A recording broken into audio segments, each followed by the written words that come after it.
Cartoon character থেকে কিভাবে green screen remove করবেন? কার্টুন ক্যারেক্টার থেকে গ্রিন স্ক্রিন রিমুভ করার জন্য প্রথমে ক্রাইম মাস্টারে এসে আপনার ব্যাকগ্রাউন্ড এবং ক্যারেক্টারটি ইনপুট করে নেবেন। ইনপুট করে নেওয়ার পর আপনার ক্যারেক্টারের যে লেয়ার আছে ওইখানে ক্লিক দিবেন।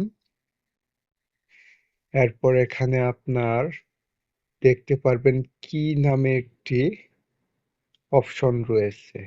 তো এই দেখুন ক্রোমা কি। তো ক্রোমা কি যে অপশনটা আছে এটাতে চলে যাবেন। চলে যাওয়ার পর এটা অন করে দিবেন।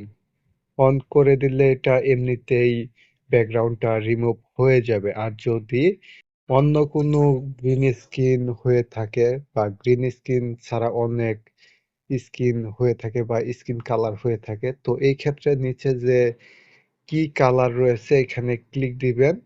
ক্লিক দেওয়ার পর এখানে উপরে যে পেন্সিল আইকন রয়েছে এখানে ক্লিক দিবেন।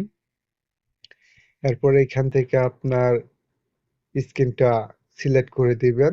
তো আমারটা যেহেতু রিমুভ হয়ে গেছে অলরেডি, যে কারণে এখানে দেখাচ্ছে না। তো এটা সিলেক্ট করে দিলে এমনিতেই দেখা গেছে রিমুভ হয়ে যাবে অটোমেটিক, ঠিক আছে?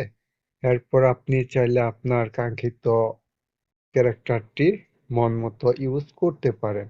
তো এরপর ফুটেজটা আপনি যেভাবে পারেন আপনার কাজে লাগাইতে পারেন।